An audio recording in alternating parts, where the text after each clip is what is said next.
Evening. Hi guys. There's things. What's happening? It's hobby time. What's everyone up to? I hope you've all got Dante. Mine still hasn't arrived. Sigh. Hey Nathan, hey Atlas, how you guys doing? Good evening. Good evening. I'm be starting with these Bladeguard are finished, bar taking a little bit of touch up on the transfers. I mean, they'd definitely be finished if I don't drop them on the floor. Maybe a tiny little bit of work on the eyes of these guys, but I'm pretty much calling them done. I just wanted to fix a couple of little mistakes and then I guess move on to Death Company is what I'm working on next. I've got a Vindicator Laser Destroyer. I was going to say, maybe that's the next thing I'm working on after this. Hey Rizal, how you doing? Nathan doesn't have Dante either. He's building up his Indomitus chapter. Do you know what? I need to look in my Indomitus box and see if I have... I want to see if I've got another lieutenant with a storm shield and the Volkite pistol, because I might have had 3 of them. I know I definitely had 2. I might have had 3 of them. I think Bladeguard, I keep saying it, I think Bladeguard are going to be so interesting in the new edition. So, that's what I'm wanting to look at. The transfer here, this red one, was like a super old transfer, so let's put a bit of red paint over the top of it to like give it a tiny little bit more definition.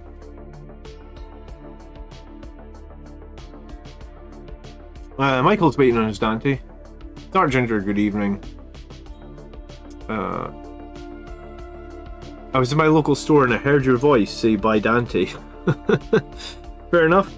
I mean, I recommended to everybody to buy Dante. I'm just really frustrated that mine isn't here yet. I ordered mine like on the morning, and what's worse was I'd set an alarm on that morning, so I was on the website like 10 minutes to 10. Like I was well early. Like sometimes I forget about pre-order day, but for Dante's pre-order day, I was literally there first. I was in the queue 20 minutes before the queue even opened, and I'm still waiting. So shucks, you know. A little bit frustrating. I'd wanted to like do a video on Dante as soon as I got him, but like at this point everyone else will have had done a video on him and mine won't even have been started, so I'm probably still going to make the video. It's just frustrating. But I'm going to try and varnish these Bladeguard vets in the next, like, maybe this weekend I can try and get them varnished. I'm happy enough with them. Just a couple of little bits that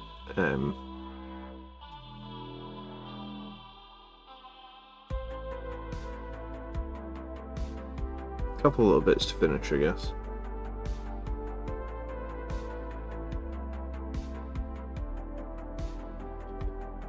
Even Highland Phoenix, how are you?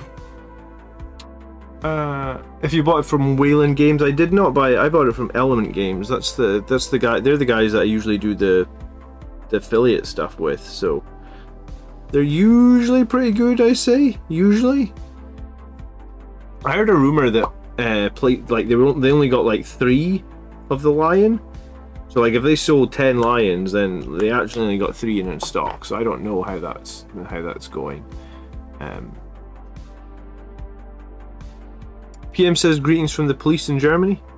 Greetings to the police in Germany. How are you over in Germany? Hope it's well. Hope it's good. I hope you're getting ready for summer. Here in Scotland, it seems like winter has come back this last week with a vengeance. It's been super cold, like 1 degree outside, like 1 degree above freezing. So I'm ready for the summer here in Scotland. I'm telling you, like, we usually get this sort of like terrible resurgence of winter in the end of April, early May, and then it'll be over and done with, and I can't wait for it to be over and done with. Literally can't wait.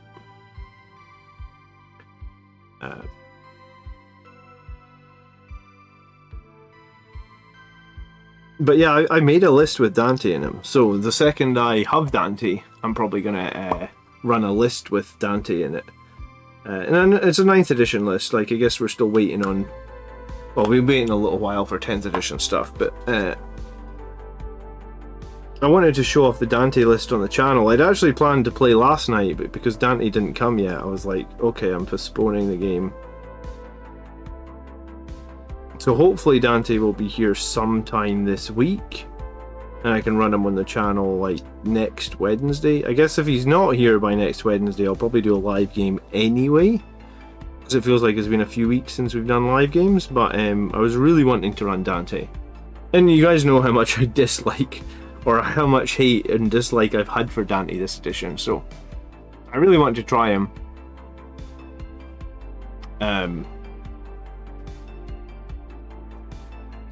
I guess that's all there is to it. I really want to try Dante. Good evening, Podger. How are you? Isn't the summer in Scotland 2 weeks? Yeah, I mean, you make fun of it, Jason, but you're almost factually accurate. Summer in Scotland is like, it's so short. Like, it's probably not until like the last week of May or the first week of June, and then it's over by like mid-September. So it's like, summer is like the 10 weeks maximum, and it never gets that nice. Sometimes it gets nice, I suppose. We'll get like 1 day in the high 20s or something, but it's rare to have like any prolonged good weather here in Scotland.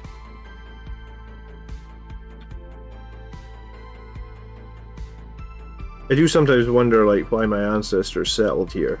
You know, I was like, why did we settle here? Because the weather's shit.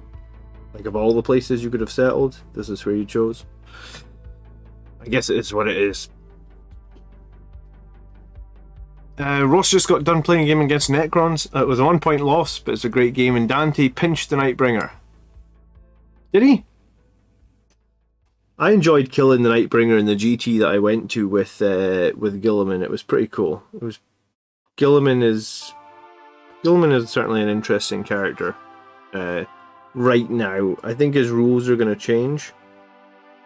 Like, I don't think he's going to be good for Blood Angels in the new season, but right now he's pretty fun.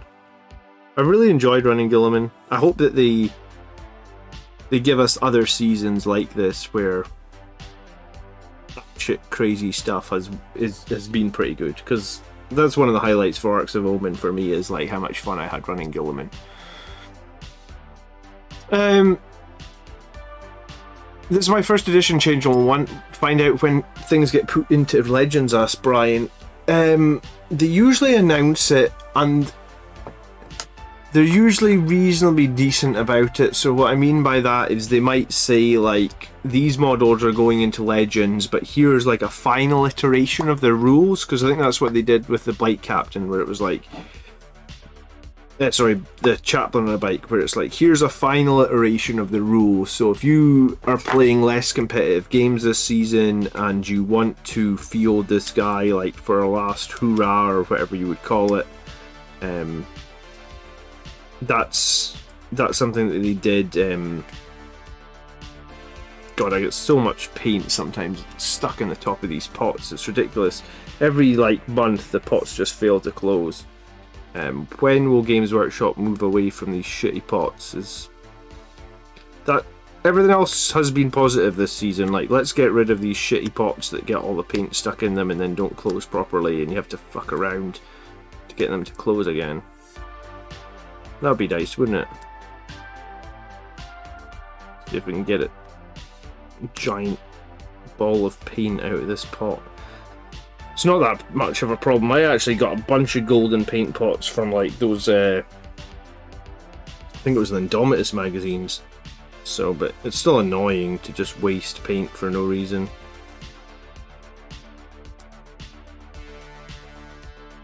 I'm just going to quickly get this paint out of here. What's everyone working on tonight? I assume a lot of people are working on Dante. Is anyone still working on their entry for their painting competition? We're almost into March. Almost into March. No, we're almost into May. I did extend the deadline on the painting competition for anyone that wasn't paying attention. It's now the 12th of May, so you've got an extra week. So if you're one of the people that wanted to paint Dante for the painted competition, you have an extra week to do that. So, yeah, you can get on that. Hello, Jim. How are you? Good evening.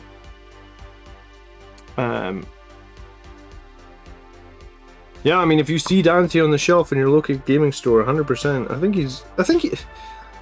The video I made last week talked a lot about like how Dante changed from 8th to 9th edition, and honestly, I'd forgotten how much he changed between the two editions. Because he actually had a D3 axe in 7th edition. No, in 8th edition, sorry. And I'd forgotten that he had a D3 weapon. Which, I mean, I was going to say, a D3 weapon to me is always better than a D2 weapon, I think. So I'd forgotten that was what his rules were in 8th edition. So maybe in 10th edition everything will change again, and all the people that have complained, because there was a lot of complaints on the Games Workshop website about Dante's new rules, right? Like the whole thread on their website was dominated by people saying that they didn't like his new rules, I feel like. Which can never be good, right? They'll release a new model and it's just like, alright, it's just a page of people saying that the new rules suck. Albino's trying to fill in up a custom Primaris captain on a grav bike. I mean, that sounds cool. If they do Legends, the Firstborn captain on a bike, I mean, like we must be going to get other Primaris characters on a bike, I assume. Like that must be something that's going to happen. When exactly, I suppose, I don't know, but I feel like they legend the Firstborn chaplain on the bike sort of the same time as they released the new chaplain on a bike, right? Carl just got his Dante. Congrats, Carl. I'm jealous of you. I'm jealous of everybody. Everybody's got except me, it feels like.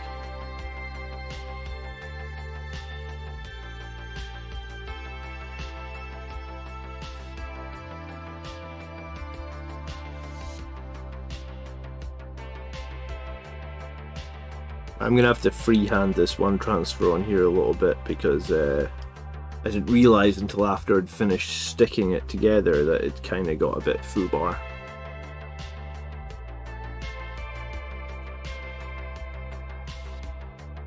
This paint is very thin.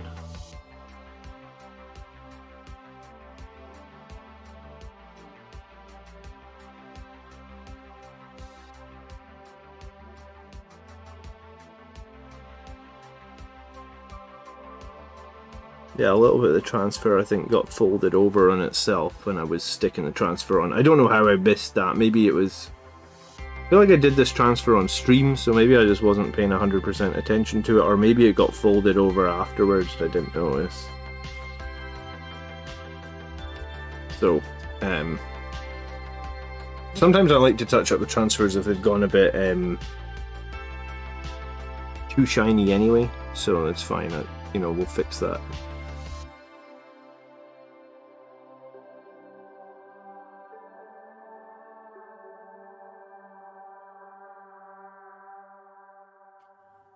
Hardley says just got to finish Dante's jump pack, but we're going to leave it and take Vanguard veterans to work to magnetize them.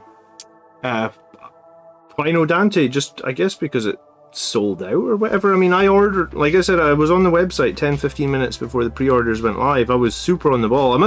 Considering how often the website was crashing, I honestly thought I was one of the first persons to get to order it. Because like when I went onto the Discord on Saturday morning, this would have been not just a Saturday coming, but 2 Saturdays ago, I'd said like, you know, mine's done and dusted and mine's ordered, and like loads of people were still saying like, oh, the website's down or the website's crashing, and I was like, oh, cool. Well, I mean, not cool that other people were having a problem, but cool that like I got my order done, and I was like, oh, I must be like ahead of the crowd here.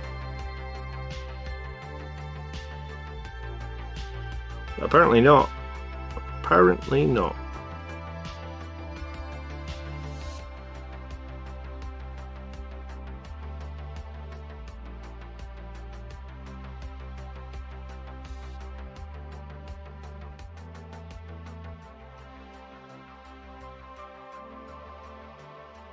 But I mean, I'll get him.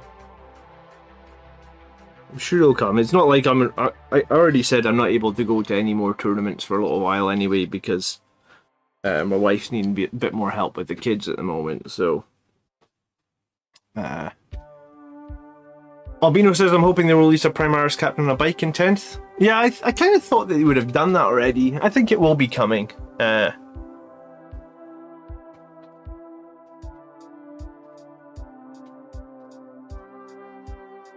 Who knows what all we'll get in 10th edition from Marines. If you were there 1 minute before the pre-release, you wouldn't have beaten the AI grabbers. No, I was there about 10 minutes before. But yeah, maybe the AI bots are why the website was crashing so much. Calig says, just got home, excited to build Dante. Do we know that the Dante leak was 100% for 9th edition? That's the speculation, isn't it? That like Dante wasn't supposed to even release in 9th edition, and as such, like his rules are a bit slapdash, quick, half.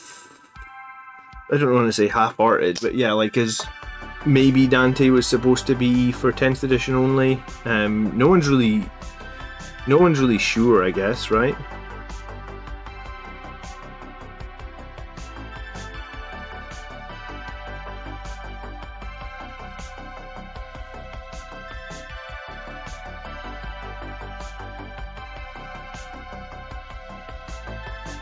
I don't get why the white on these transfers bleeds outside the black lines. So I'm just going to fix these manually.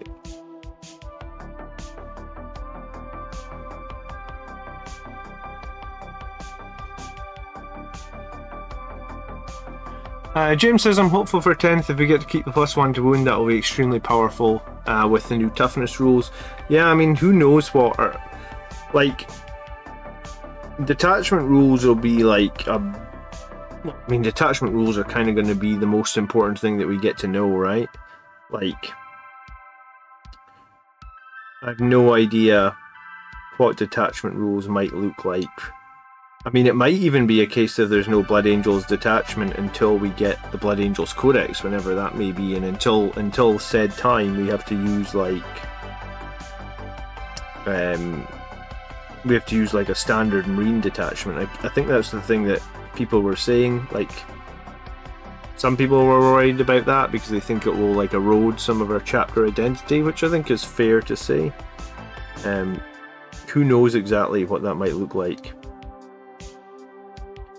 But I mean, if there is no quote-unquote Blood Angels attachment to begin with, then I mean, I'll make videos on whatever rules we've got. I guess I'll make videos on those until such time as we can make videos on the actual chapter detachment or whatever for the Blood Angels.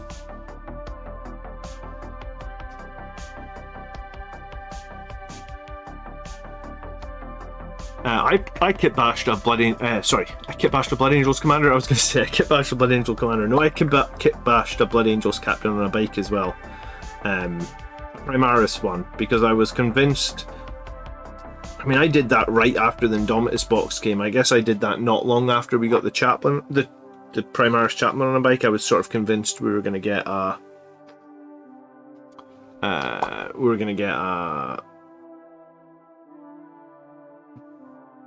captain on a bike. His new rules are not in the Lion book, as far as I'm aware. Or I don't know. I mean, I don't have my books yet, so I thought that Dante's rules were maybe just released on Warhammer Community on a data sheet. Were they? Anyone got their Lion book in their hands? Was the new rules for Dante in the Lion book? Can anyone confirm that?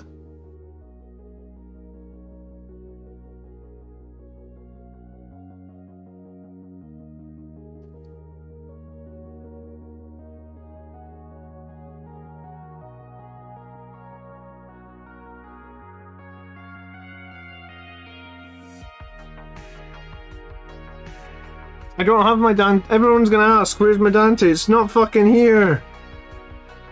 I'm ready to paint it. I would be painting him. I'd be making him, I'd be painting him.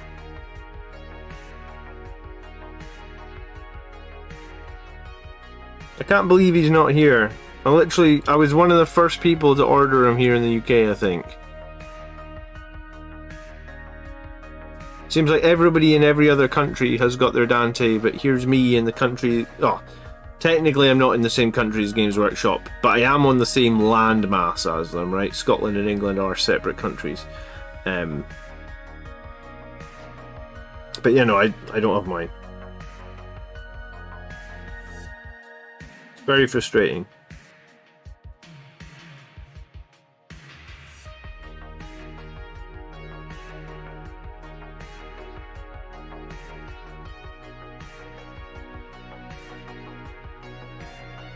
How are you anyway, Anton? You got your Dante? Go rub it in, why don't you?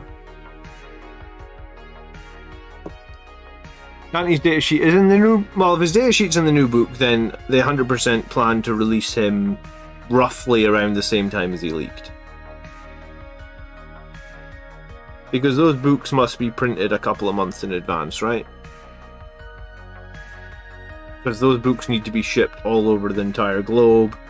And they probably get shipped by boat, I imagine, rather than plane, because they'll be heavy as shit and it'll be cheaper to ship them via book, I would imagine. Sorry, it'll be cheaper to ship them via boat, I would imagine.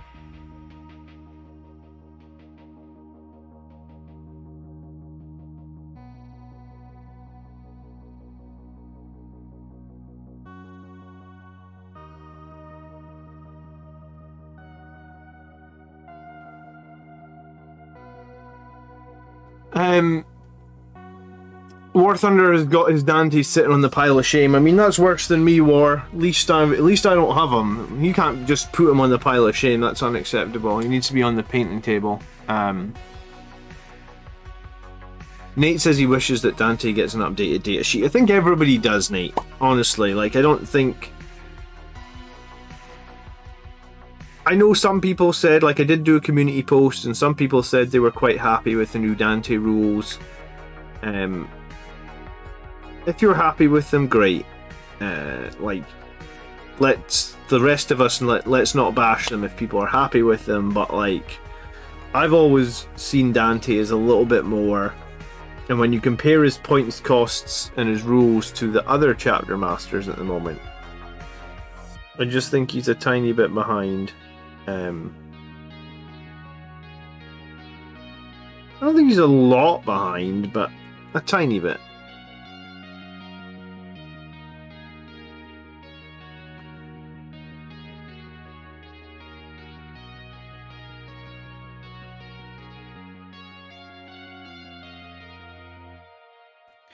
Hey Joel, good evening, how are you? Evening Knight, he's in building Imperial Knights tonight. That seems appropriate with your name, I guess.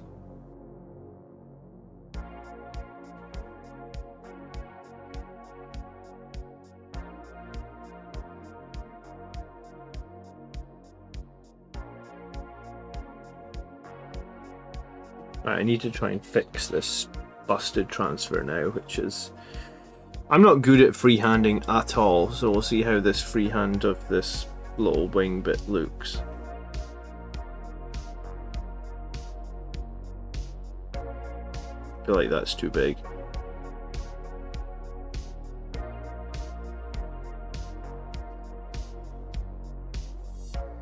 Antonius worked last night, but I still had to build him when I got him. Yeah, I mean, I imagine the second I get Dante, it'll be like, tell my wife, like, whatever, you know, you need to look after the kids for the next few hours. I'm just excited to play with him rather than, like, I want to get him painted, of course I do, like, I like painting, but I want to try him on the tabletop, and I know that his rules aren't as good as we had all hoped, but I still want to give him a run out, right? Like, he's still our chapter master. I still enjoy playing with, I mean, I enjoy playing with Dante as is, but I'm gonna enjoy playing with him a bit more, I think, now that he's a little bit more survivable, a little bit better maybe.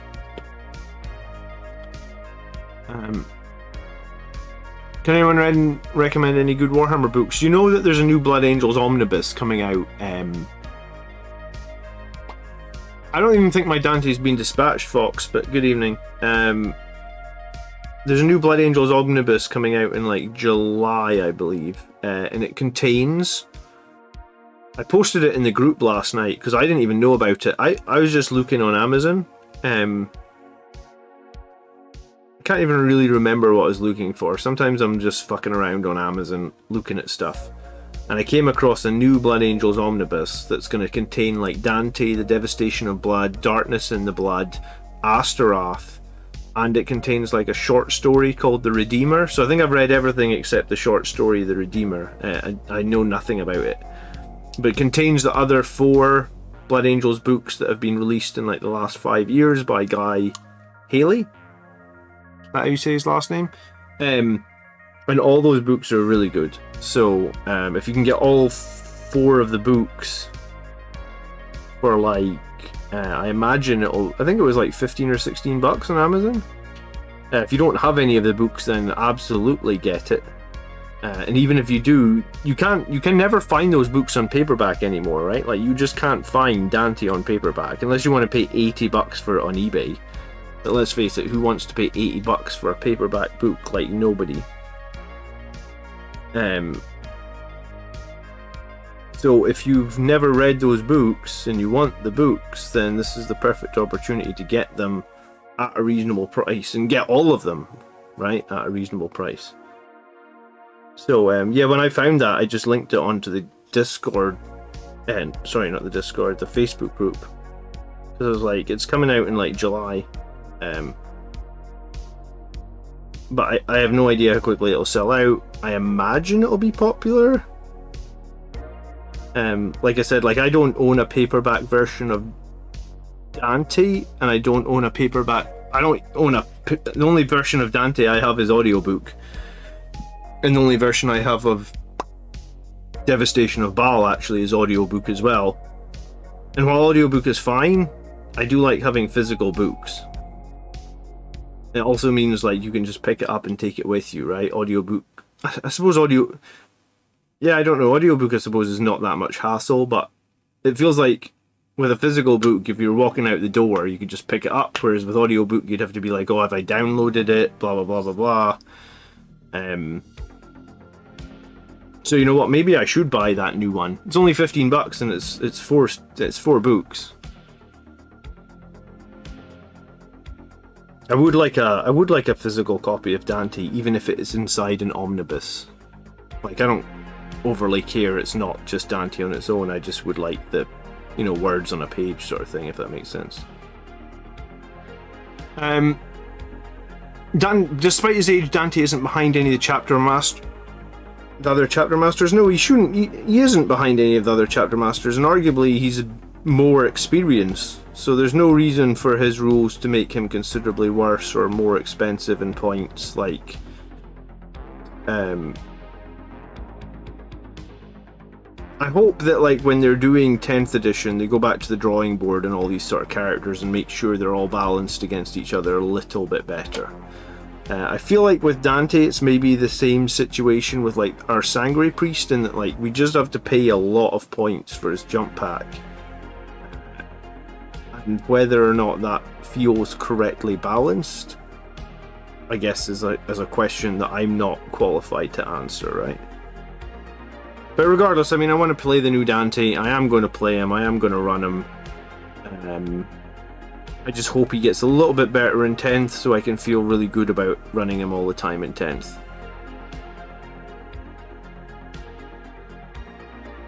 Because like I do like having my Blood Angel be led by Dante. I haven't even seen the new model in the flesh yet, but I assume it's cool, and I assume that I will like it when I get it, right?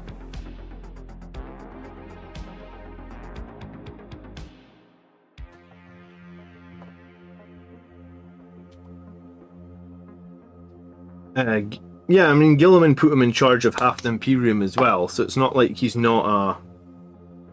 I think it was after... it was like the last chapters of Devastation of Baal. Spoilers if you've not read Devastation of Baal. You should have read it by now. It came out like 5 years ago. Gilliman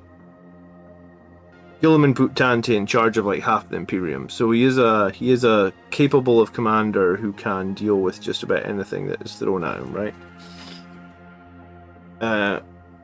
PM Cover says, I feel you, John. I ordered the Bayonard's Revenge, and GW sent me an email that it will take 6 months because it's made to order. They wrote that you will have fun with your book.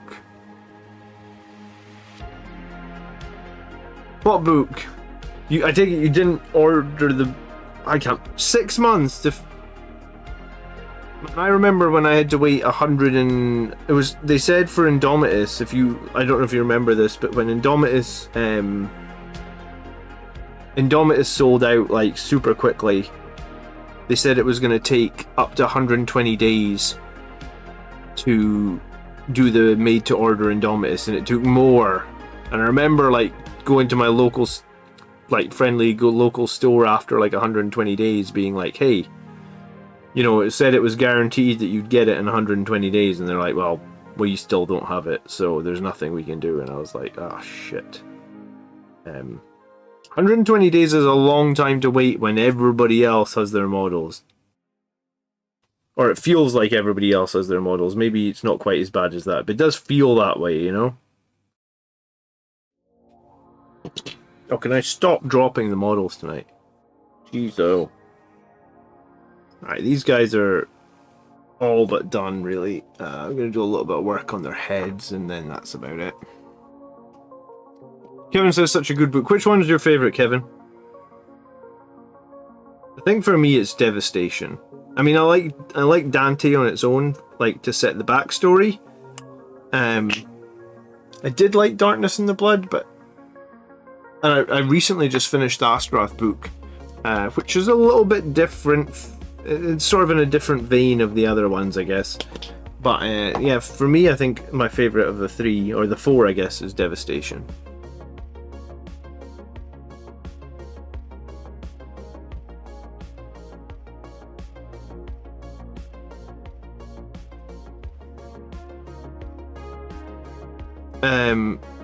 Are we losing our uniqueness in 10th edition? I think at the start of 10th edition the answer will be yes. I think as 10th edition goes on the answer will probably change, right? Because if everyone's using indexes, which they've kind of said is what's happening, then yes, some of the uniqueness of various armies will be toned down a bit. But I fully expect it will come back. You know, as codexes come out, because they will release codexes, even though they've said like codexes aren't going to be quite as mandatory. You will get codexes that make more flavour. Just the same as codexes made more flavour to the current edition, right? It will happen. 100% it will happen. I was going to say, what am I washing this helmet with? Maybe Nuln Oil? Or Agrax? We'll do a bit of Agrax. Pac-Man's waiting on his Dante model. Yeah, I did say, like, my wife was saying to me that she's been listening to Harry Potter, the whole 8 movies or whatnot from Audible. And she was like saying to me like, oh, I'm just finishing up like the last Harry Potter book, and I was like, perfect. We'll use my Audible account. I'll get you some Warhammer books. I was thinking I was going to start her with Dante, honestly. See if she likes it. See if she's willing to listen to another one. and then maybe she'll understand what the hell it is I do up here. Because honestly, I've been doing the Blood Angels channel for like a year, maybe even longer. And I said to my wife, like, you know, I was speaking about something, and I was like, do you even know, like, what I do on YouTube? And she's like, yeah, it's Blood Angels, right? And I was like, yeah, what do you know about them? And she was like, they're like super soldiers from the future. And I was like, that's kind of accurate, I guess, yeah. But that's literally all she knows, I guess. Super soldiers, not in the future, from the future. So that was kind of cute. Yeah, it's been a while since I listened to Devastation of Baal, so that's why I would like to get... Do you know what, maybe I will buy this omnibus, and then that will give me the option of like listening to the book, not listening to the books, actually reading the books at my own speed.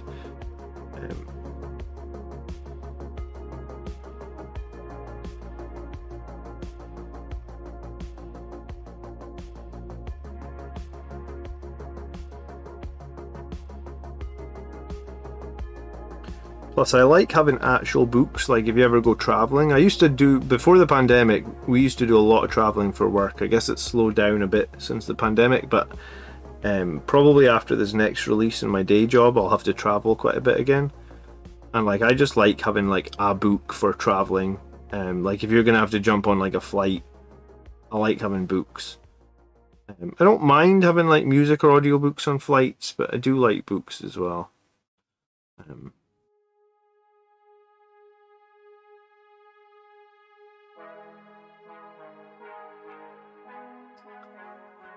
Jackson says, I recently gifted Sanguinary Guard box for my birthday and I plan on assembling them soon for an upcoming game. What would I suggest for their equipment? That's such a tough question, Jackson. Whatever I recommend will be wrong in 6 months' time, because with Sanguinary Guard, they seem to always go back and forth.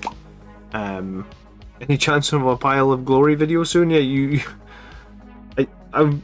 I think the first video I want to make when I have lots of time, Tezab, is my is an updated channel trailer, because my channel trailer I think was made before I had 1,000 subscribers, when I didn't have like a regular schedule of like what was coming out on the channel. But then once I've made that regular channel trailer, then the Pile of Glory / Doom would sort of come from that, right? Because like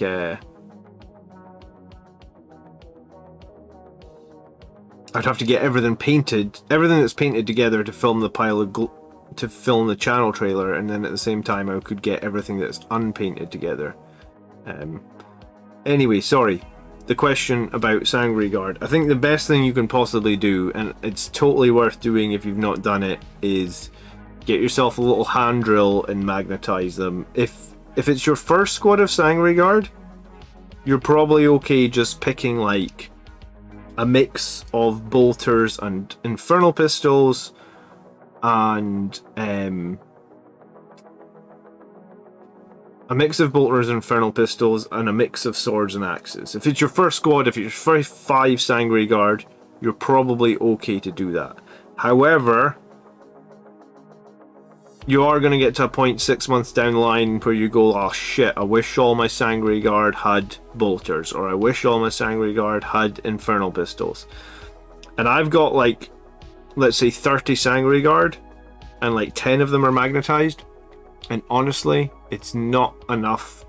It's not enough that are magnetized, because I was trying to build this Dante list the other day that I was saying, like, I'm wanting to build a new list with Dante in it to field as soon as I get my Dante on the channel, and I was like, I really want to run 12 Sanguinary Guard, but I don't have 12 with infernal pistols, but I really want all 12 with infernal pistols right now. I did magnetize some. The problem is I magnetized a lot of the sword arms and the axe arms, because last edition swords and axes were the things you would change out more, whereas now it feels like infernal pistols are the things you will change out more. So but here's the thing, like, as you get deeper into the hobby, you're always going to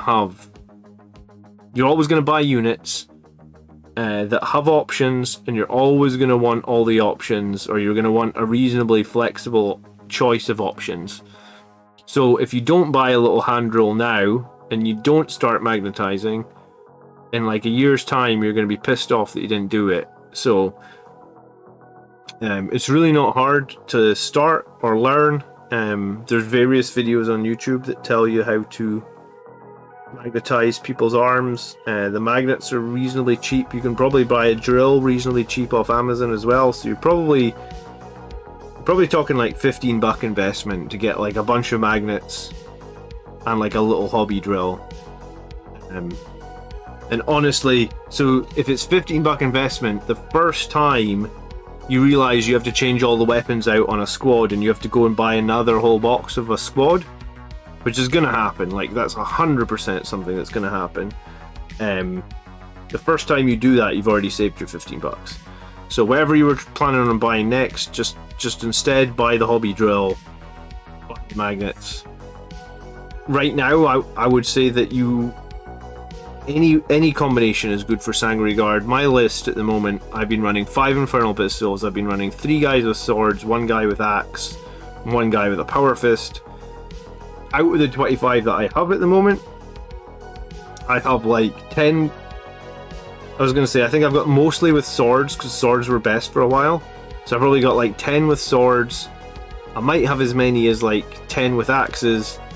And then I have like 5 with power fists. And then I have, up until recently, it was always the bolters you wanted on them, the Angelus bolters really. So like I've got like 20 with bolters and then like 5 with infernal pistols, and right now I'm kicking myself that I didn't magnetize more of the pistol arms. I really hate breaking completed models as well, in terms of like, it takes me so long to finish models. I've just been doing these 2 blade guard now for probably like, because I only paint on stream like a few times a week when I get some time to stream and I don't have to deal with my kids, right? So like, it takes me so long to get stuff finished. I feel like it's so bad for me to like, so I just rule out, like if I've got a squad that's finished, it's finished. I'm not going to break the arms off and replace them with a better, more competitive option. As much as I would like to do that, to have the more competitive option, I would just live with what I've got, and 6 months down the line buy more of the same squad or something like that. So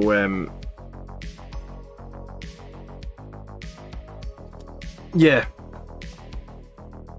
I'm not going to break models down. Some people are willing to do that. Some people will break off the weapon options on all their guys at the end of edition and be like, oh, it'll be better if you do these pistols, so I'm going to put these pistols on everybody. Man, if I did that, I'd never get, I mean, I feel like I never get finished all the stuff I've got anyway. That would be even more, I'm never finishing all the stuff I've got. So I guess that's not something that I'm willing to do, I guess. So I hope that answers your question. This is like the longest, most verbose answer ever, and it probably actually doesn't help you that much, but if you just want to make them as is right now, what's strong right now in my opinion is infernal pistols and probably swords. Whether that's still strong in 8 weeks time when the new edition comes out, I have no idea, and I can't promise anything, I guess.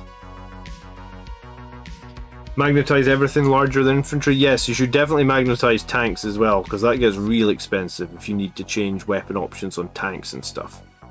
If you have to buy another 40 quid tank, unless there's like an option that you just love, you know, like I just love this tank with this gun and I'm always going to want one of them, then do that. But I think like when I buy a dreadnought, for example, I will try and make sure that I have enough on there so it's like I can switch out all the weapons I'm going to want to switch out. Like I don't want to be shoestrung and be like, this is the only options I can run, because what'll happen in the meta is whatever's strongest doesn't get to stay around, right? Like if everyone realizes this gun's the best, everybody runs it, and then 6 months later it's put up 20 points and you can't run it anymore. Andonius magnetized all his Terminators. Yeah, it's a tough one. Carl says, as a music video director, I would love to shoot you a rad new intro if I lived nearer. That would be most appreciated. Carl, where do you live? I don't know about a music video for the start of the channel, so that could be fun, I guess. What's up, Mike? Good evening. I bet you're super glad that I offered to magnetize the Gladiator. Yeah, I think so, Mike. I do like having the flexibility on that Gladiator. I actually really like the Gladiator tank now. I don't know. Do you know what? I actually was thinking about this because I was filming a video the other day about like the new toughness values and armor and stuff, right? And I was thinking, like, I bought that Storm Speeder, used it just a couple of times, and then kind of, I don't want to say went off of it, but like, essentially I did get off of it a little bit because I was like, I don't know if that Storm Speeder is that good. I'm interested to see, because it seems like a lot of good changes happened to that Storm Speeder, right?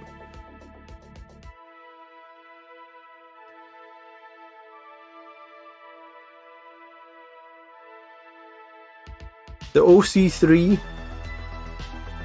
I think it went up like 2 wounds. And I think it went up like, no. Yeah, I think it went up 2 wounds and 3 toughness. It seemed like a big win for the Storm Speeder. I was going to say Dark Angels, we don't know what's happening with them, but if they stayed as they are, then maybe Storm Speeders and Dark Angels would actually be really good.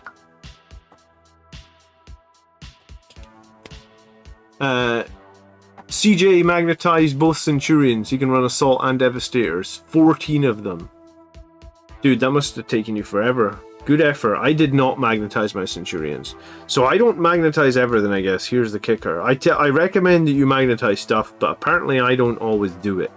But I'm in the situation where I have a lot of squads that are already kind of finished.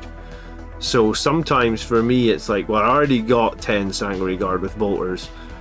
So if I'm going to buy some more, I'm going to build them all with Infernal Pistols. So if you ever see me not magnetizing, that's my reasoning. It's not because I don't always love magnetizing. It's just like, I was collecting models, I guess, before I would magnetize them. And as such, occasionally, yeah, I would just build a squad. I guess for years I didn't magnetize models with what I'm trying to say, like, I would magnetize dreadnoughts or tanks, but I wouldn't magnetize infantry. But more recently it seems like every time I don't magnetize infantry it comes back to haunt me. So it feels like I should just always magnetize my infantry. That's where I'm at. Chuck says we can't help you with painting time. But if you don't want to magnetize, we can always chip in enough to get you duplicate units. I'm not sure I understand, Chuck. But I don't really mind. I enjoy painting, so if I've already got some models, you know, it's not a big deal. Like, when I bought more Sanguinary Guard, like maybe 6 months ago, I was like, well, I already know I've got a lot of, like, I have a lot of Bolter Sanguinary Guard now, like, in the region of like 20 plus.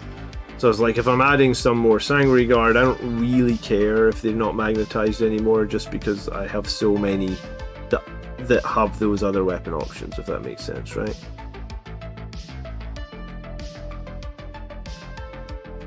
Alright, I'm about to call this. This guy might be completely done now. These are battle ready. That's well, that was my goal for these guys, is to get them to a battle ready state. I feel like this is battle ready for me.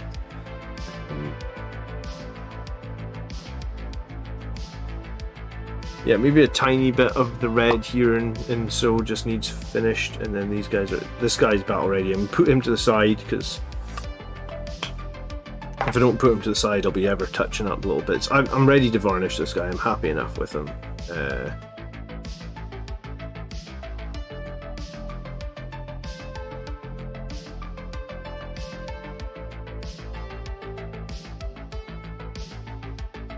And then the other guy, maybe I just need to do a tiny little bit on his helmet, and he's battle ready as well. And then this weekend I need to check if I've got any more Blade Guard veterans or if I need to put them on the shopping list. I really think Blade Guard veterans are going to be a strong squad in 10th edition. I think it's really going to depend on the transport restrictions. If you can get a shitload of Blade Guard veterans inside a Land Raider, I think that's going to be really good. And you know what? I want to come up with some strats in 10th edition that other Blood Angels players aren't doing, because I always like, when I'm doing Warhammer, I always like to come up with my own stuff. I very rarely go onto the internet and look at like an army list and be like, this is the army list that won that tournament, let me just copy it 100%. That's not something that I do. I like to win tournaments, but if I was going to try and win, well, I am always trying to win them, but you know, I feel like I do that off my own back. I'm not just going to copy a list online.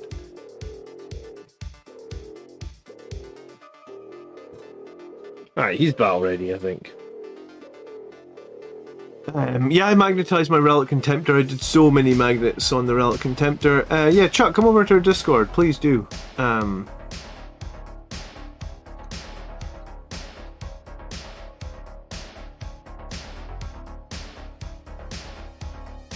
You live in Nashville. I've never, do you know, I actually, like, I've visited America maybe like 8 or 10 times in my life. And every time I'm in America, I really like it. Like, I've really enjoyed all my vacations there. But I feel like I've barely scratched the surface because I've been to like 8 cities or something.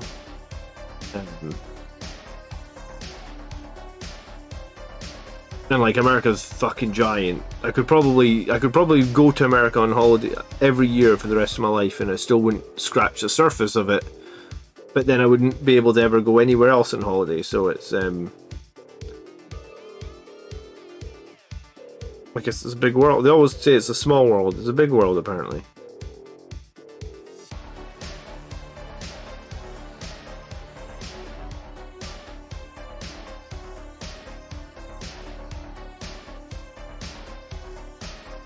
What's the favourite city here? I don't know if I've got... Do you know what? I'm going to have to go after my football team here, or my NFL team. It's going to have to be New York, right? Because I've got... It's a funny story, actually. I went to New York at Christmas time, and I got seats for... It was just... This was 2010, I think? Or maybe it was 2011. It was like, they'd only just built the MetLife Stadium. And I got tickets for the MetLife Stadium to see New York versus the Eagles. And the game was like, I don't know, like, let's say it was like the 29th of December. It was somewhere between Christmas Day and like, I was in New York for New Year, so it was like somewhere between Christmas Day and New Year, I think. So like, let's just say it was the 29th of December. It was like 25 degrees or something, and the wind chill was like -10 or something. Like, it was the coldest day ever. And like, you know, MetLife Stadium isn't doesn't have a roof or nothing, right? I mean, like, it's mad that they would build a stadium that big and not have it with the ability to go indoors, what I felt. But anyway, you got this giant outdoor stadium and it's like fucking freezing. And like, by the end of the first half, I honestly don't even know if I could feel any of my toes anymore. And I was wearing like proper big walking boots. Like, I go hiking a lot here in Scotland. I was wearing like big walking boots and like big thick socks, and I couldn't feel any of my toes. So at halftime, I literally spent like $200 on clothes in the souvenir shop and just put them on. So like, after that game, I was like, well, I guess I'm a pretty big fucking New York fan because I just spent like $250 on clothes. But I literally just put them on because I was freezing, and I was wearing like, you know, like a jumper. I think I'd gone there probably wearing like a t-shirt, hoodie, jacket, and then I put on like another hoodie, like another jacket, and another hat or something, like, and I was still freezing. Just sitting there. I mean, I was drinking as well because they have cup holders and you can drink beer. So I was drinking and I was still freezing. You know, they always talk about like a beer jacket. Well, it didn't help. So yeah, I don't know if I do have a favourite, but I'm a New York Giants fan because I ended up buying all this gear that just to try and basically not die of hypothermia. That's the word. Have I tried dry brushing a bit of light red over some of the edges? I have not on these guys. Why? On what bits would you dry brush light red? Tell me.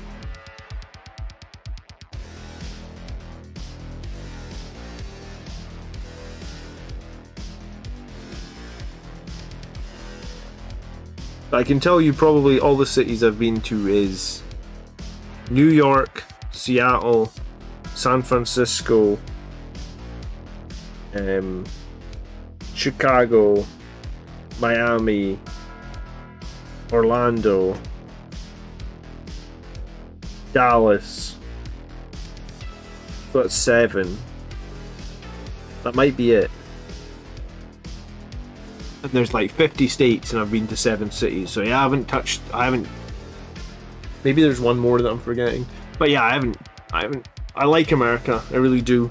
I wish I could go every year. It's a bit expensive to go there from the UK obviously, but yeah, it's one of those things that, like, you know, like I haven't been to New York in like 10 years, so it's like when you go, you'd almost go back. Like I could go back to New York now and enjoy it because I haven't been in so long, but then you're missing out on going other places, right?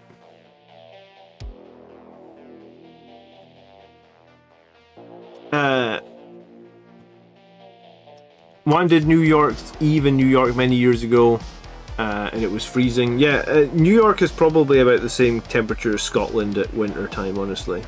Like it seemed similar, and I tell you, in Scotland I very rarely would be outside for like 4 hours sitting down in a if there was a football game in Scotland at that time of year, I just wouldn't go. Like I don't even know if I go to a football game in like November in Scotland, let alone December. I'm just like, you know, you're going to the football in November, right? Like, you knock yourself out then. I'm not going to sit outside in the cold for 3 hours. I just wouldn't go. But I guess when you're there on holiday or you're there for a one-off thing, and I'd never been to an NFL game before then. So I wanted to go just because I'd never been to an NFL game. Like, the only time we really get NFL here in the UK is the Super Bowl. And I have watched like a bunch of Super Bowls, but you know, we don't get any of the regular season or we don't even get playoffs or anything. We just literally get once a year we get the Super Bowl. It's usually like the first week of February, right, or something like that. It does seem strange that they do the it does seem strange to me. It's like, all right, your final of all your like the final of like the cup finals here in the UK, like they were talking about the FA Cup the other day. It's going to be like the 25th of May. So I'm like, yeah, okay, have a sports final on the 25th of May, but the Super Bowl's always like fucking February. I'm like, okay, why do you do the biggest event at the coldest time of the year? If you rented a car, how did you feel about driving on the right side of the road? I didn't have a problem with driving on the right side of the road at all, actually. What I had a problem was when I came back to the UK, because in America, your cars are automatic, right? Or at least the rental car I had was automatic. All your cars in the UK are manual. So like when I came back to the UK, I kept stalling my car because I was like, oh yeah, I need to actually use my gears here. So I'd been like, you know, when you've had like a long flight and you've not had a lot of sleep, and then it was like I have to drive for like 4 hours to get home from the airport or some shit, and like I've been used to driving like an automatic for 2 weeks. So the driving on the opposite side of the road was not the problem. It's just getting used to the automatic more is everything. Like I always drive stick. And like I drive it almost second nature, I guess, here. Cars in the UK are not mainly automatic. We're mainly stick still over here, I would say. You have to probably specifically ask in the UK if you wanted an automatic. If you go into a garage to buy a car, I would say like 80-90% of them are still stick. I prefer driving stick anyway. I feel like you've got more control, right? Like, I don't know.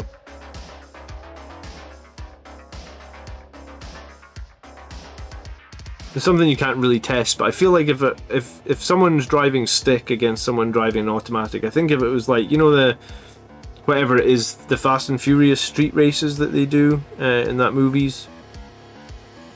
Like, I feel like if you were just on a straight track, I feel like the person driving stick wins. Because they can just over-rev the engine as much as they want, right? Whereas the automatic's going to try and, like, be efficient and save fuel and stuff, where it's like, well, you don't really care about fuel and petrol. You just put your foot down as hard as you want, you know? You're gonna have to order a manual for your next car. What brand does manuals in America, by the way? Like, I know a bunch of the American car brands, like Chevrolet or Dodge. Can you get like a manual Dodge, like a Charger or something? I know here in the UK you can import like a Dodge Charger and get them to move the steering wheel from one side to the other, but it's fucking expensive. Our cars in the UK are much more economical here because gas is so expensive, so so cars here are less fun to drive, I'd say. Good evening, Diggity, how are you?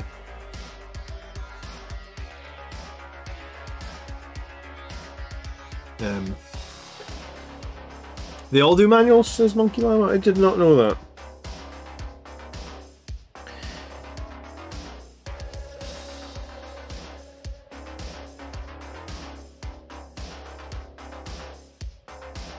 Alright, I'm just gonna base these guys and move on, because otherwise I'm gonna find imperfections until the end of time. That's usually how my painting goes.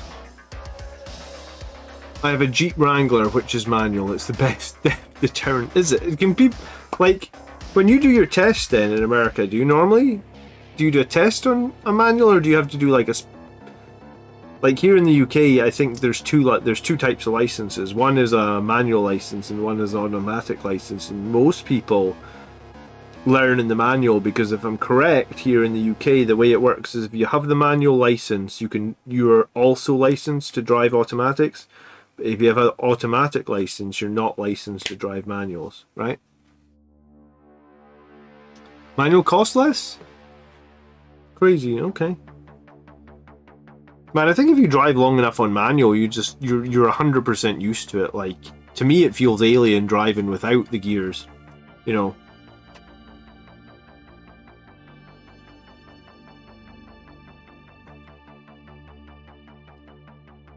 To be fair, because I did have to drive on the wrong side of the road when like, because you guys, well, yeah, you guys are driving the opposite side of the roads from us, and I guess to me it feels like the wrong side. So I was actually happy to have a manual for that, because I was like, I felt like normally gears are fine if I'm comfortable driving, but if I'm already having to drive on the wrong side of the road, it felt like just having one less thing to worry about was actually a good thing, I guess.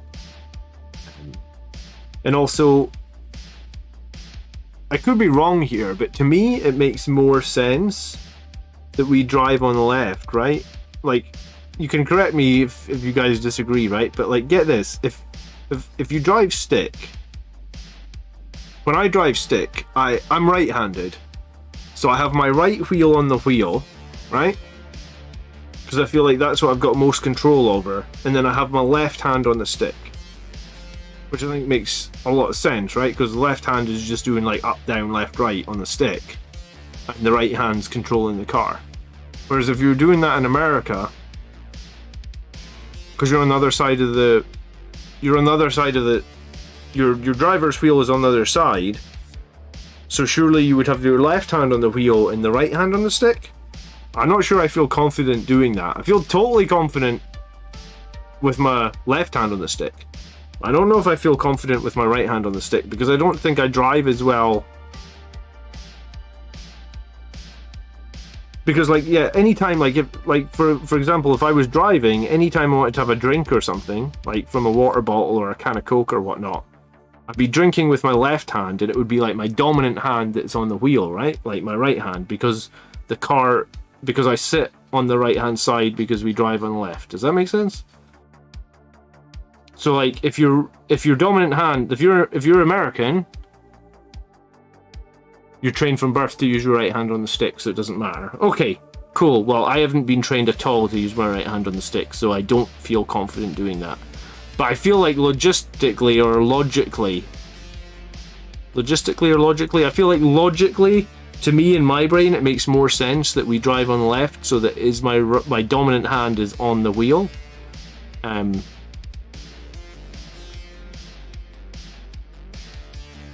But I mean, it's just what you're used to, right? Like, I'm sure if I'd been raised from birth to do it the other way, then I'd be like, you people in the UK don't know what the fuck you're on about.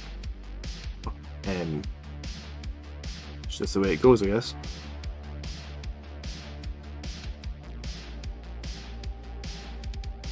I know as well you're not supposed to leave, I don't know if you guys know this, but you're not supposed to leave your hand on the stick when you're not changing.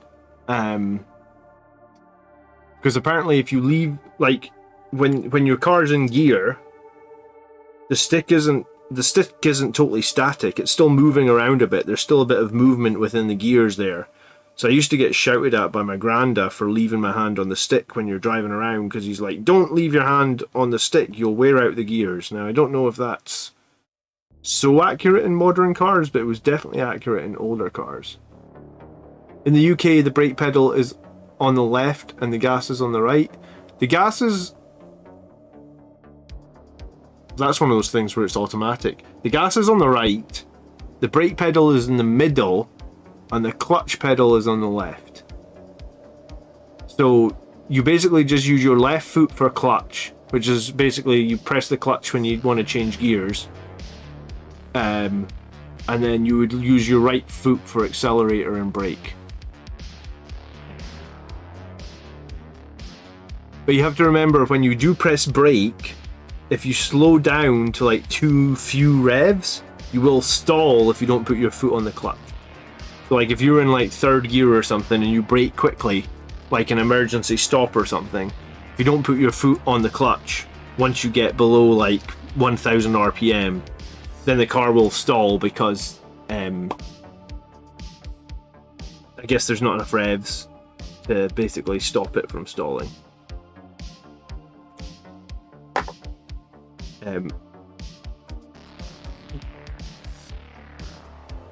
So I'm gonna ask a stupid question. Do you guys know what a choke is? Have you ever had a car with a choke?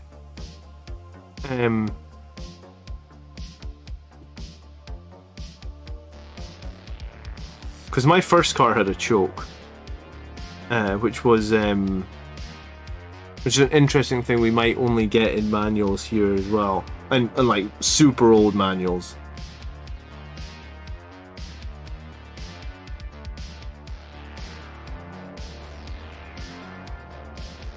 No choke anymore? That's old school. Yeah, it was old school, the choke. Okay, so you do get... Yeah. If it was like a cold day, you had to like manually change how much petrol was going into the engine via like a lever called a choke, because if it was too cold, there wouldn't be enough petrol going into the engine and the car just wouldn't start.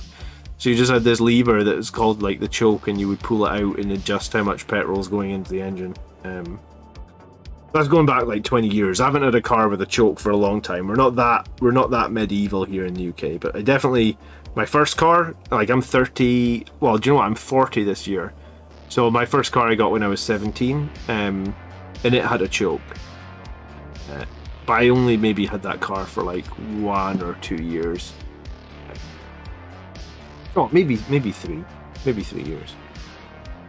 Okay, so people know what a choke is. Interesting.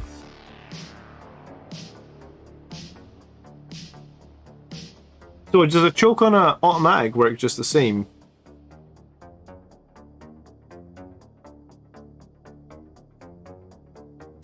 My lawnmower and a chainsaw has a choke. Yeah. I don't know. I mean, the thing is, right? You guys, here's the thing. And petrol in the UK isn't... How much do you pay for a gallon of petrol at the moment, or diesel? How much are you paying? On a UK pounds to US dollars, what is that at the moment? It's like £1 is like $125. So there's 4.5 litres in a gallon, right? How many liters in a gallon? Yeah, it's like 4.5. So it was 4.5 times 120. No, 4.5 times the price of petrol or price of diesel. So like for me, it's like I think it's 169 at the moment times 125. So yeah, like I'm 9.50 a gallon here in the UK at the moment.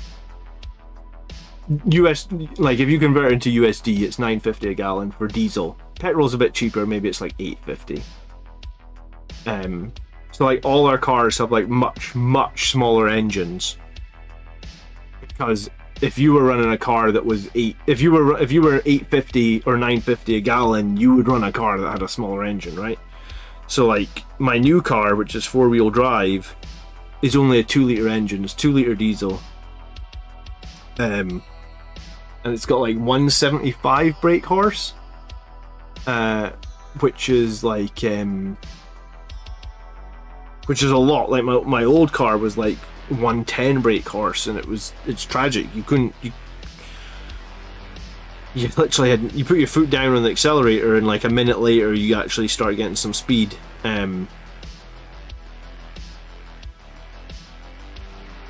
But yeah, so my new car has what did I say? The new car is 175 brake horse or something, and after driving like a 110 for like years, like I had like that car for like 9 years, it just feels so nice. But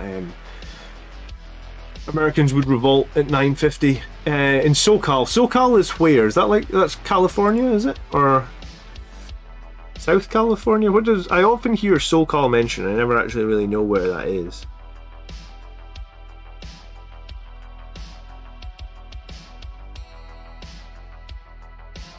Anytime it gets above $4, you want to remove politicians. You guys are spoiled, you know that.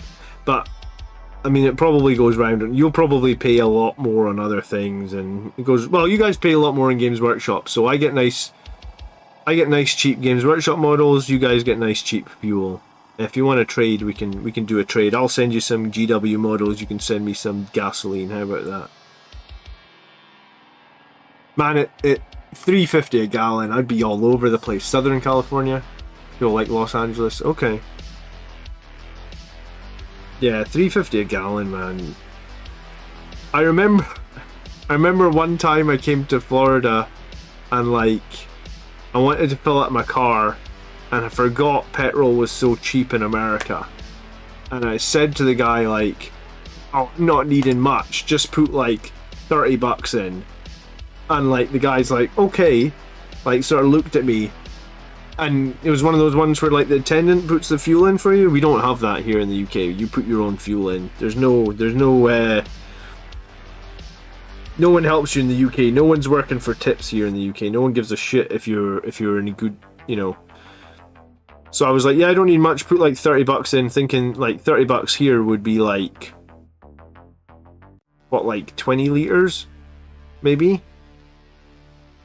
And like basically like the attendant came out and like filled the car to the very brim, and I was like, oh yeah, it's cheap here, isn't it? And I was like, well, I just bought way more petrol than I needed.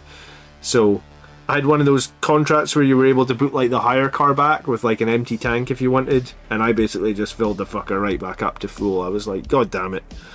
But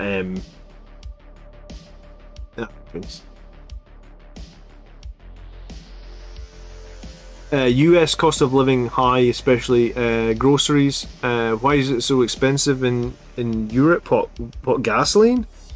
Because they put taxes. I think it's mainly taxes. It's the same as cigarettes. Like I don't know how much cigarettes are, because sorry, I don't know how much cigarettes are in America, but I have been in America before when I smoked. I used to smoke like 10 years ago. And I feel like when I was in America 10 years ago, a pack of cigarettes was like $2 or something, maybe. I think it would have been 2010. I'm sure I bought like cigarettes and they were like $2 or $3 a packet. Like if you buy cigarettes now over here, they're like, I think the last time I was with a friend that bought cigarettes. There was like 13 or 14 pounds, so that would be like $18 a packet of cigarettes, and it's all taxes, man. Like, it's just the government here just tax everything. It's crazy how much they tax it, and then they complain that there's no fucking money for, like, you know, hey, these kids need a better education, but there's no money for that. And it's like, how can there be no money when you charge so much in fucking taxes? It's ridiculous. Cigarettes here are like $9 a pack. They used to be $5. Yeah, I mean, here in the UK they used to be $3 a pack, and so $3 would be like maybe like would be about $4, and now they're all the way up at probably like $18 a packet. I'm glad I stopped smoking when I did, man. I don't know how any, like, at 18, imagine it's $18 a packet of smoke, because I don't know how anyone can smoke anymore, right? Like, literally, I'd be broke. Because I mean, most days I would, maybe wasn't like a whole packet a day sort of person, but close. Like maybe 16 cigarettes a day was easy. And then the weekend, when I was just chilling and I wasn't in the office or whatnot, was a packet and a half on the weekend, on each day, you know. So it was like, probably smoked like 6 packets of cigarettes a week. So at $18 a packet, I mean, what is that a month? It's like, I don't know, about $700 a month. Like, when I was doing it, it was like under 100. Now it's like 700. I was like, how the fuck can anyone afford to smoke? It's crazy. To be fair, I think the government in the UK made them so expensive because they wanted people to stop smoking. So there is, I don't know, I feel like you barely see people smoking on the streets now. Because I know in some American states, like I think in New York, you're not allowed to smoke except in streets and designated areas, right? But in the UK, there was never any of that shit. It's like, if you wanted to smoke on the street, you just smoke on the street, and there's no laws about where you can and can't smoke on the streets. But I feel like if you walk down the streets now, like, no one's smoking. Like, just, well, I mean, at $18 a pack, it's not surprising, right? But yeah, no one is smoking cigarettes in the UK anymore. There'll be, like, if you walk down the street and there's 100 people there, there'll be one person that's still smoking cigarettes. Which is probably a good thing, because it means that there's not fucking cigarette smoke all through the air and stuff. But yeah, that's the way of the world, I guess. They tax unhealthy things here in the UK. Well, and the cancer part, yeah. I mean, more people know it's bad. I mean, I feel like people have known smoking's bad for you for a long time. Like, when I was a kid and I smoked, I never once thought to myself, like, oh, this is good for me, you know?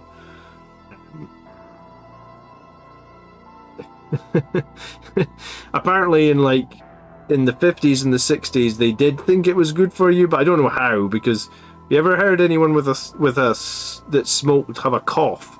It doesn't sound healthy, does it? Like, how they could have thought, like, oh, that person's really healthy.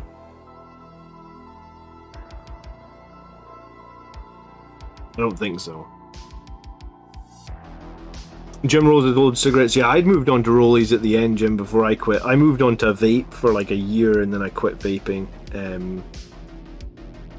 Maybe it was slightly more than a year, like maybe a vape for like 18 months. But my reason to begin vaping was to try and quit cigarettes. I tried a bunch of times to quit cigarettes and kept failing, so I bought the vape, and for me that did actually work.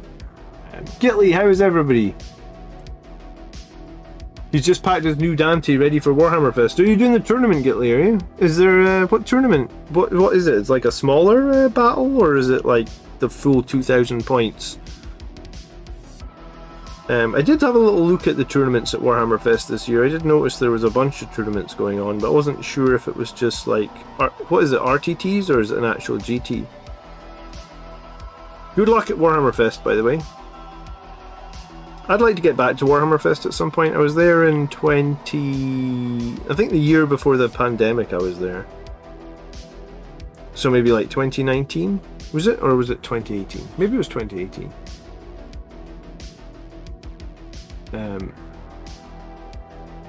It is a tough habit. It's like one of the toughest habits to break. Same as, for me, it feels a bit like trying to quit caffeine. Like, that's pretty tough to break as well, because headaches, man.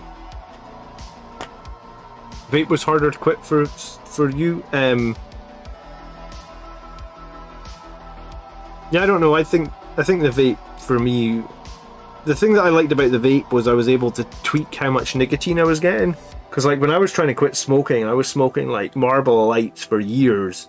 And I was like lying to myself. I was like, oh, I'm smoking Marlboro Lights. That's better for me. But probably what happened was I just smoked twice as many Marlboro Lights as I would regular Marlboros, right?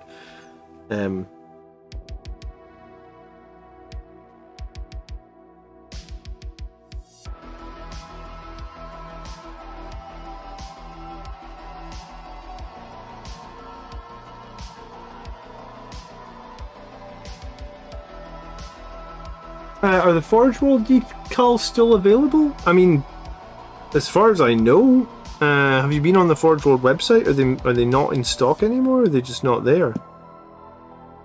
I bought my Forge World decals quite a few years ago, so I don't remember seeing anything. Usually when Forge World takes stuff off stock for good, they like post saying like, hey, this is going out of stock or this is going away. You know, like they usually post those last chance to buys. I don't remember ever seeing a last chance to buy for the Blood Angels Forge World decals. Right.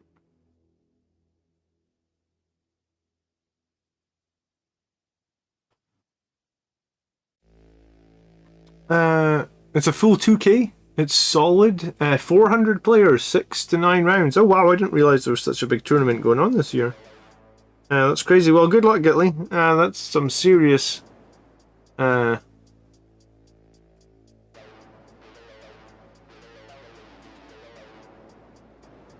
Forge World decals are on the standard GW site. Thanks for that, Nathan.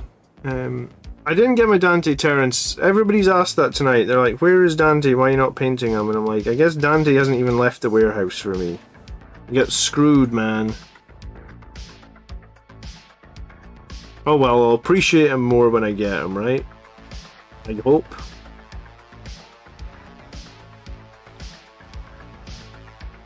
It's a little bit annoying, not gonna lie. I kind of hoped that I would have had him like... I get maybe I wouldn't have got him like the very first day, but I'd kind of hoped that I would have at least had him like last week, you know? Or sorry, this week? I've lost track. When did he come out? Saturday, or he should have been dispatched on Saturday, or I should have received him on Saturday, right?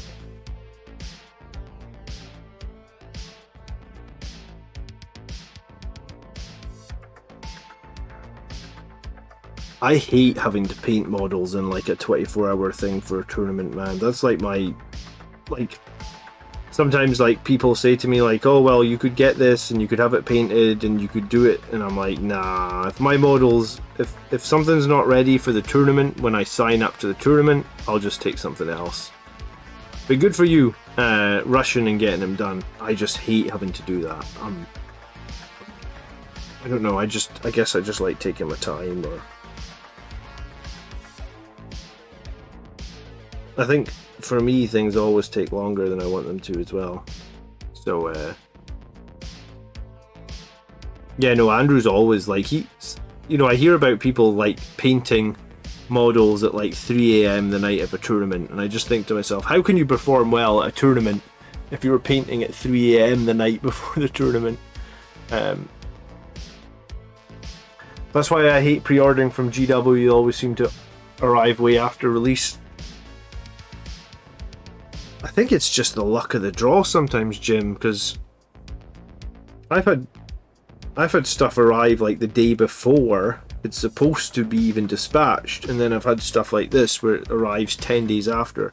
It seems like it's been worse since I've been a content creator, but I honestly just think that's my shitty luck.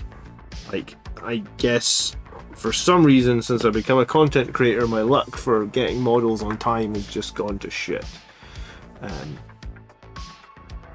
Seller says he's back on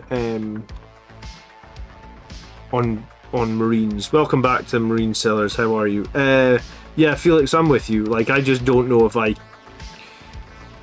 find it hard enough to play 5 games of Warhammer in 2 days with plenty sleep. I feel like if I'd had like a night of like really shitty sleep because I had to be up painting, like by game 3, by like let's say turn 3 in game 3, I'm already forgetting shit.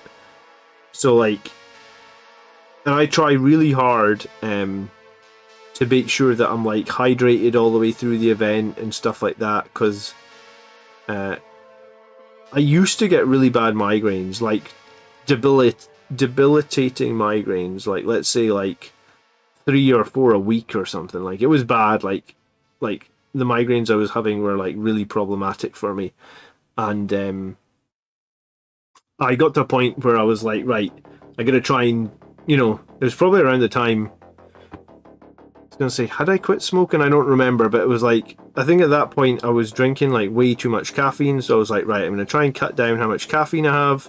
I'm gonna try and make sure that, you know, they always talk about like having like so many liters of water every day, blah blah blah blah blah. It was like, I gotta try and I think at that time I started exercising a lot more, because like I exercise like 3 to 5 times a week, and I think before that I wasn't. So trying to do all these things, right, to like try and figure out like what's making me feel like shit, or what's giving me these like chronic migraines every week. So like when I'm at a Warhammer event, I'm genuinely like making sure that my body's fueled all the time with like, you know, I'm not dehydrated, etc, etc, etc. And even then, by like turn 3 in game 3, I'm forgetting shit. Like I'm like, oh crap. In the last tournament, I actually forgot about my Voidsman at Arms, and I was really lucky to be playing Miles, who you guys know was in my team at the team event, and also in my... He comes on the channel a lot. Brad, thank you so much for becoming a battle brother. I do really appreciate that. Thank you so much for the support. I've got a new tactics video coming out tomorrow as well, by the way, guys, so that'll be out about 1 PM UK time. But yeah, by like game 3 and turn 3, I'm forgetting shit. And I'm fortunate that, like, you know, well, I won best sportsmanship at the last event I was at. I'm fortunate in that, like, I guess I'm a good opponent to play against. I'm not going to be a dick. I'm going to be reasonably decent, and fortunately in that game, my opponent was very decent to me as well. And I voted him best sportsmanship because that was a huge fuck up that I forgot to bring in one of my squads of reserves. And he said, yeah, that's no problem, you can bring them in a little bit later in the turn order than they should have been brought in. But yeah, if I was up to like 3 AM painting or something, then like even game 1's going to be a fucking train wreck for me. Brad didn't get his Dante yet. Local game store is still working on getting more. Not in any rush. I've got the old version. Yeah, I mean, I guess you could feel the old version with the new rules in the interim. Maybe just stick him on a big dreadnought base or something if someone's complaining about the base size or something. I suppose I'm not in a rush for Dante at the moment either, because I don't have any tournament that I'm rushing to go to, so it's probably a good thing that I'm not in any rush. But if I was in a rush, I'd be very frustrated, and I think that's... I mean, I'm a little bit frustrated because I'm a content creator, and Dante would be like something that I could create some nice content out of, but sometimes the best thing to do with these things is to try and not let it bother you, because if you do there's nothing you can do to fix it, right? So if you do let it bother you, I don't know, it's just going to bother you. So as soon as I get Dante, I will get to work on him, and I'm looking forward to it. It's been like, for me, it's been like 25 years in the making. I remember sort of when I bought the first Dante, when you had to buy him through like the back of the White Dwarf, and he was like metal and all that nonsense.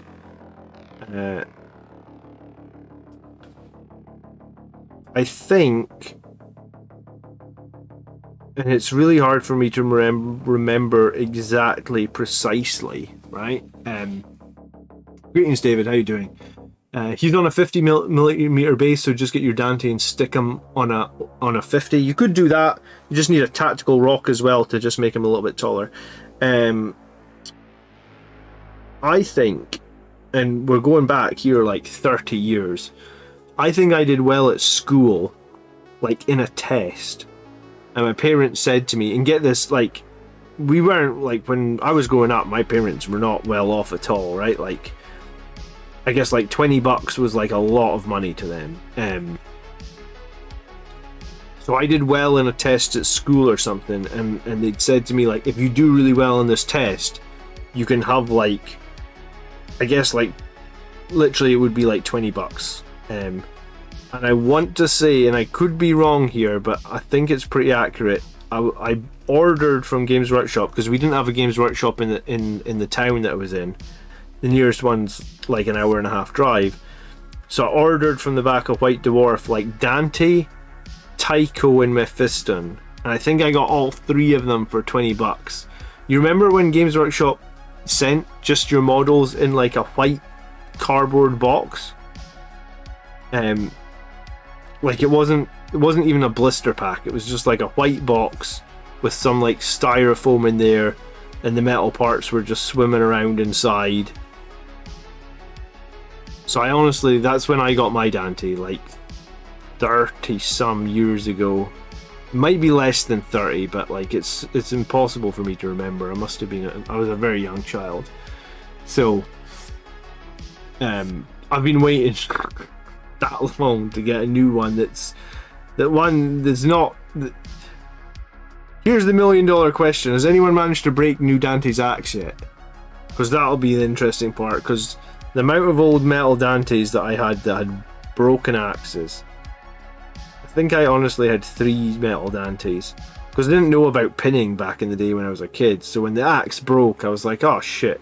And you could never get that to super glue back together, could you? Because it just the super glue that was available in like 1995 just wasn't good, or the brand of super glue that I bought, I guess, wasn't good. So we probably honestly used Games Workshop super glue, and I actually bought some of the Games Workshop super glue like not that long ago when I got back into the hobby after a long break. So like maybe 5 years ago, and honestly I felt like the Games Workshop super glue, even in like 2016 or 2017, whenever it may be, was not good super glue, right? Like it just felt like, if you want, buy some decent, like there's much better brands of super glue, I feel like.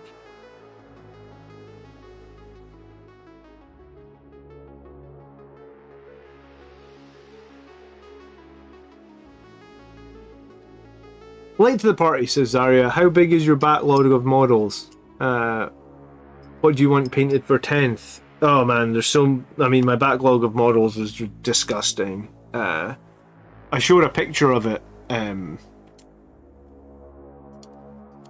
was gonna say, I made a video about it, and I showed a picture of it before.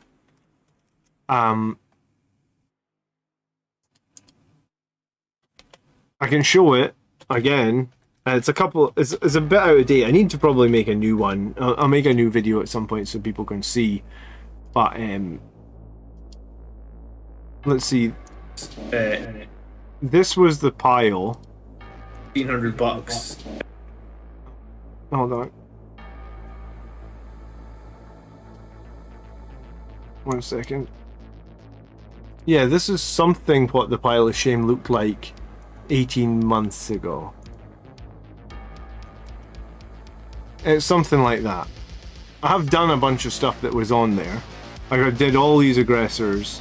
Sorry, I did all these incursors. I did all these Vanguard vets. I did a bunch of these Terminators. I did a few of the Dreadnoughts. The Redemptor's definitely been done, but I've done a bunch of stuff that wasn't on here. I have 3 Redemptors now. There's only 1 on here. I was gonna say I have like a few other Primaris things that aren't on here, but yeah, so I need to do an updated list of all the pile of nonsense that needs done. It's a lot though, it's a lot. I was gonna say, I think I was at over 10,000 points painted, but I mean, for me, Pile of Shame is a bit weird because like a lot of stuff in that photo I say would be Pile of Shame, but it's made and it's got, some of the stuff's got 3 colours on it, so technically it's tournament ready, but for me, if it's not fully finished, I guess I'd count it as Pile of Shame. Dante was a 1997 model, so then I would have been about 13 probably in 1997.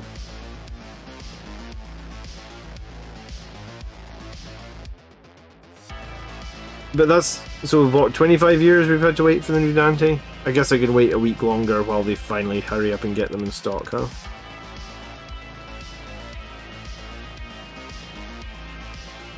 Do you think that's going to be the turnaround time for future, like, that's how long you have to wait, I guess. If you don't like the model, you just have to wait a quarter of a century and they'll make another one. Trivial Pursuit said, I found Astrax Ath has broken in the case. It's the metal model, but with a bent axe. Will pinning even work? Mine isn't. My Astrath is the Finecast one, and I did pin it. You can pin metal. You can definitely do it. It's a bit more tricky. I feel like those old metal ones, there's a bit of movement on them as well. Can you heat them up? And I mean, you can probably just bend it, but I was going to say you might be able to heat it up a little bit and it might be a bit more malleable. Does anyone know that? Like, if you've got a bent / broken, essentially, Astrath axe. Well, we all know how. I'm sure everybody in the channel at some point has broken an Astrath axe. It was I feel like Astrath's axe breaking happens more than breaking Dante's axe. And I mean, they both do happen quite often, but I feel like Astrath's axe was like notoriously bad for breaking off. Because I even managed to break the one on my Finecast.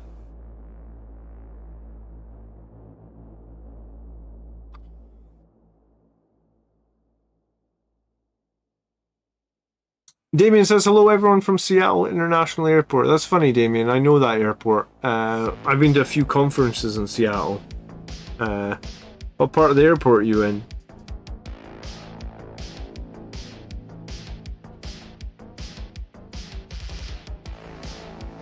I'd like to go back to Seattle. It's quite a chill city, I feel like.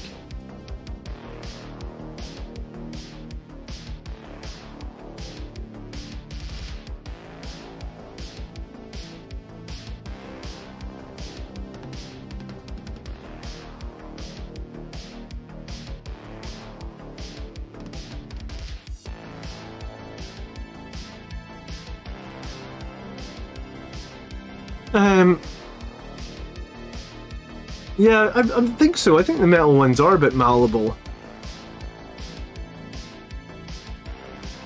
Yeah, there's so many weak points. I mean, that part of your sentence is true. Those old metal models do have so many weak points. Here's the thing: is Astrath not going to get a Primaris model? Because that would be my question. Like,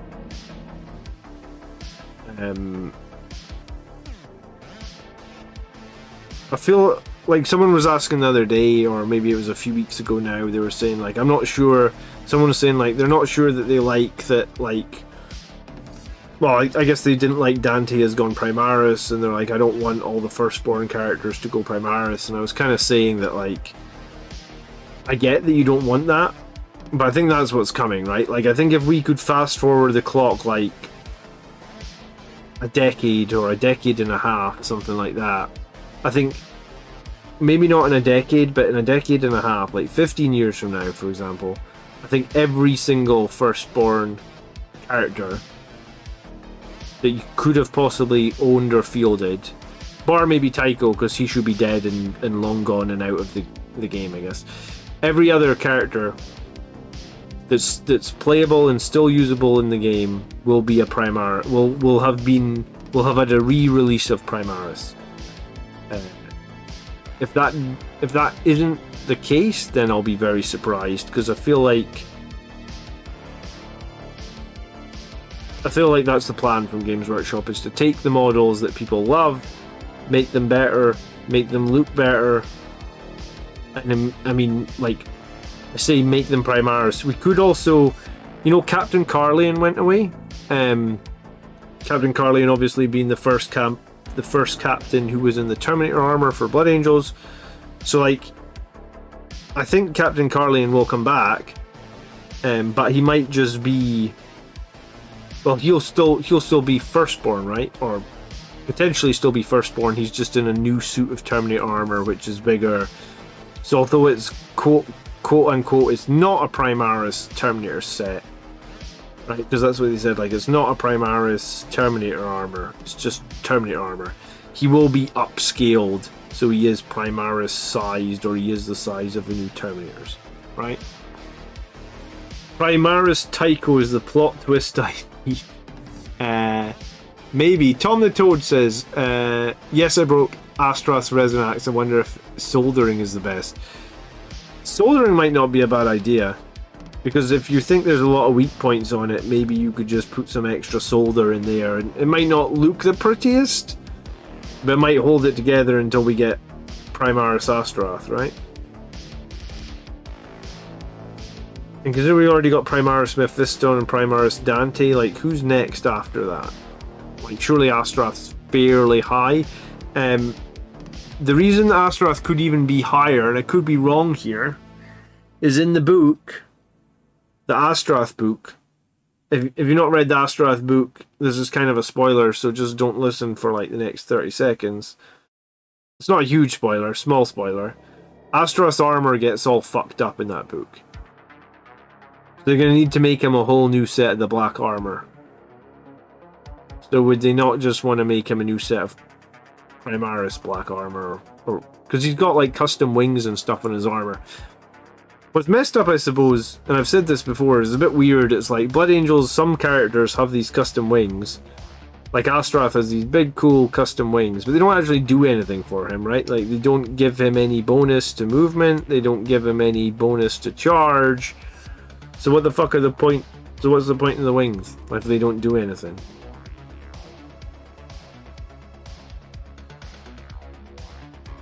I guess that's a question we'll not know the answer to. Next is the Primaris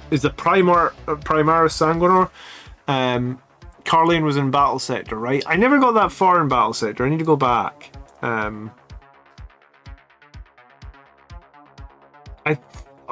think they spelt his name differently. I think that was supposed to be a different character in Battle Sector. Actually, I'm remembering this now, because in Battle Sector he's not in Terminator armor, and his name is Carlian, with a C, but I believe his name in the Terminator set, or the Terminator version, is Carlian with a K.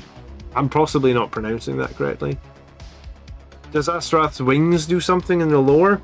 Not really, but like when they talk about it in the book, they do make a point of saying, you know, like he'll extend his wings to improve his jump capabilities. Like they definitely made a point of talking about them a little bit. Like they like augment his armor. Cal, like they definitely made. I feel like they definitely made it sound like his wings should do something. Like just make his jump pack work better or function better or something. Because that's what, like, you know, Vanguard veterans move 12 inches and they don't have wings. Sangria Guard move 12 inches and they have wings. What's the point of the wings?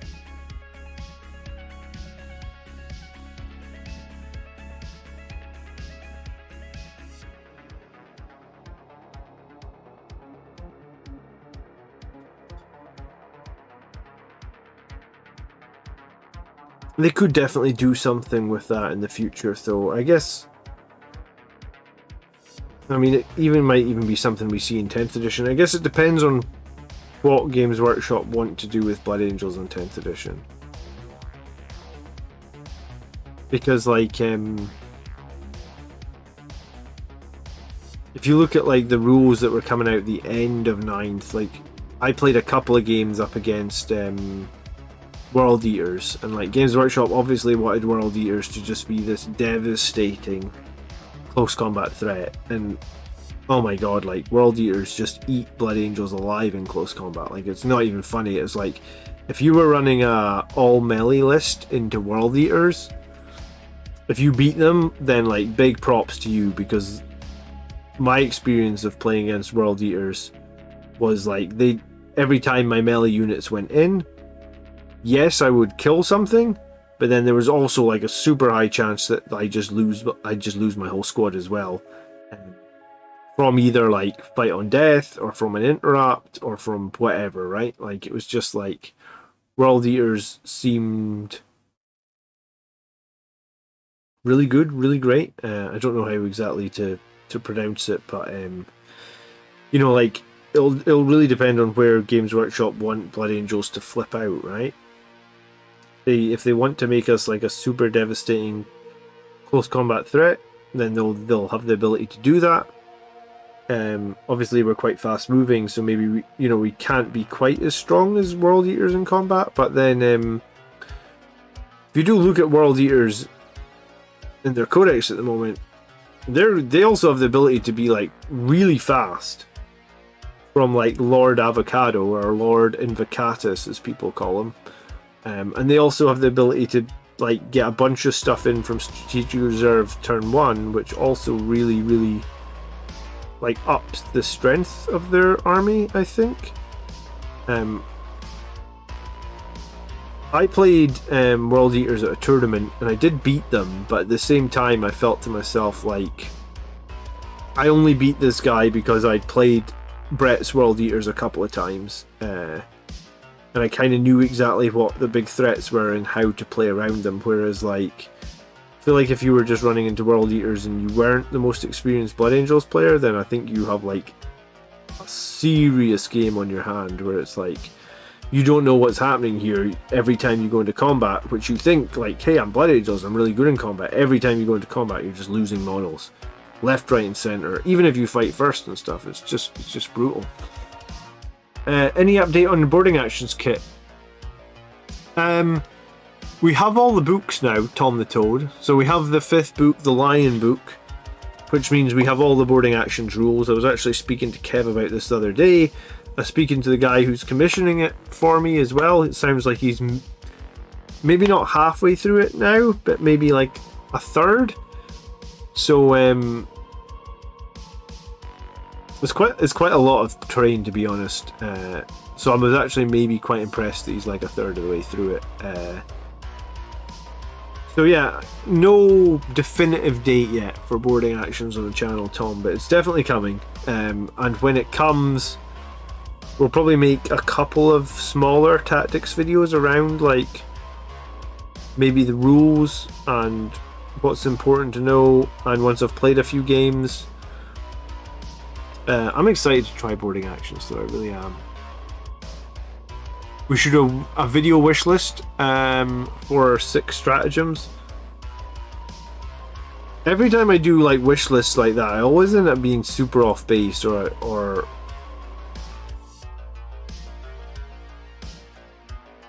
because I did a wish list video of like what I kind of hoped that Dante's rules might like shake out like, and I guess I couldn't have been more wrong, right?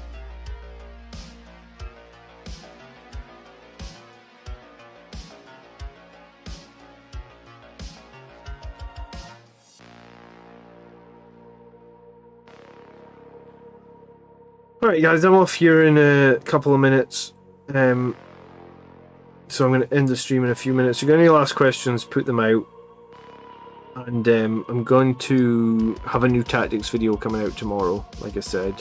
It'll be out around noon, sorry, not noon, around 1 PM UK time is the goal.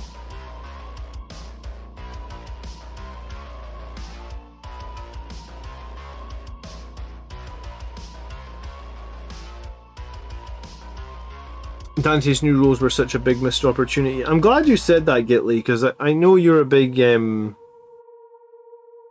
competitive guy in terms of Blood Angels, and like I wasn't sure if I was just being bitter originally, where I was like, Dante is 1, too expensive, and 2, underwhelming. But it does seem like everybody that I've talked to that's in the competitive scene that cares a lot about Dante kind of said the same thing. So I guess we are crossing our fingers maybe to hope that 10th edition Dante looks quite a bit different from end of 9th edition Dante.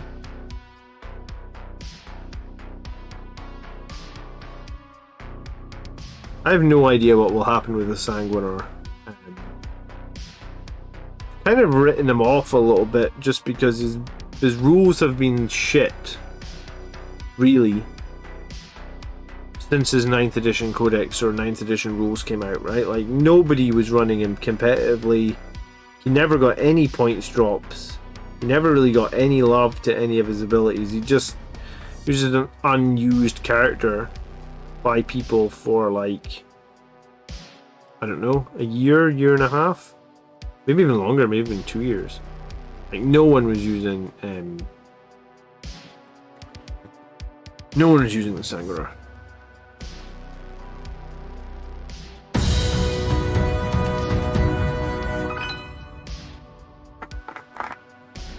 Tom, thank you so much for the $4.99. I really do appreciate it. Next time you want to spend $4.99, Tom, become a member. I think it's only $3.99, so you'd have saved $1, and then you get into a members only room on Discord. You can find that with by being a member, you get 1 free super chat every month. So if you click the super chat button when you're a member, you can use, I think it's called like member chat or something. And you can do a free super chat. But no, thank you so much for the $4.99. Yeah, I know boarding actions has been kind of expensive, but yeah, no, I generally try and put a lot of the money that I get from the channel back into like improving the channel or doing new content. I do feel like if we don't innovate on the channel, that's bad, I guess. I don't know. I feel like innovation on YouTube is important, so that's why I wanted to do boarding actions, and there's going to be a lot of exciting stuff to talk about 10th. Jim, you're always coming in with gifted subs. You superstar. Thank you so much. You'll have made my night now, Jim. Thank you. My bot's going to pick it up in a minute and say thank you for all the gifted subs.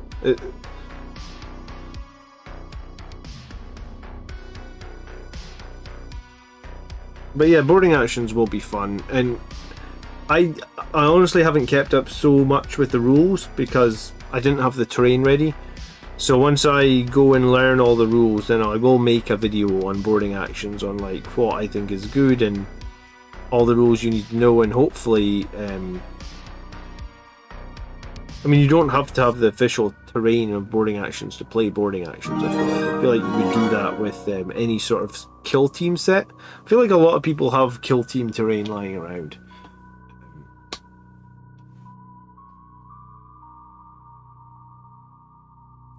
So yeah, that's one of the reasons that I wanted to have a look at it, is like anyone with kill team terrain lying around can probably just pick up and play boarding actions, and I like the idea that it's a little bit of a shorter game mode. So maybe you could do more games in the same amount of time, or you could one of the things I want to do is try and film, like get back to doing some like edited battle reports as opposed to always just live. And I think I can do that in boarding actions.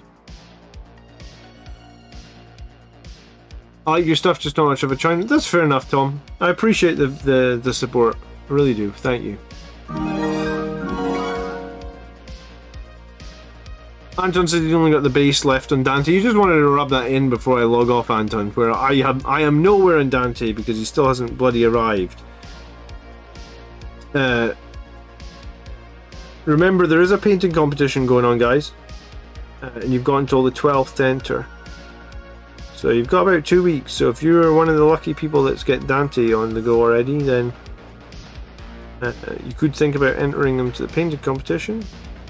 And we are doing prizes. Like, there's $100 of prizes up for the painting competition. So, and as soon as we've done the painting competition, as soon as that is out of the way, I'm going to do a charity raffle as well, because I've got some prizes for a charity raffle.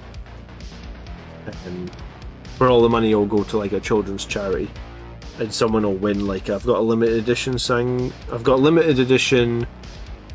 Black Library book to give away, so that'll be going for a charity raffle where like tickets are like $1. So I guess the painting competition is like 2 weeks into next month, and then we'll look at the charity raffle once that wraps up. Boarding actions doesn't have to be expensive. My first game was on dry white paper where it was drawn. Clever guy, Nathan. I mean, I don't know if that would work so well on our live stream, but DTM, welcome back to membership. Jim the superstar has got you guys tonight. I'm gonna have to go, guys. I got work in the morning. Thank you for hanging out tonight. I'll be new YouTube video tomorrow about 1. I'll be live again on Saturday night about the same time for about 2 hours again. So hopefully catch some of you guys on Saturday night. Come join me. Maybe we'll have Dante. Maybe we'll be making Dante. That's the dream. Or maybe I'll just be here bitching again about why I still didn't get Dante. Have a good evening, everyone. Thanks so much for watching. We'll see you tomorrow. Peace.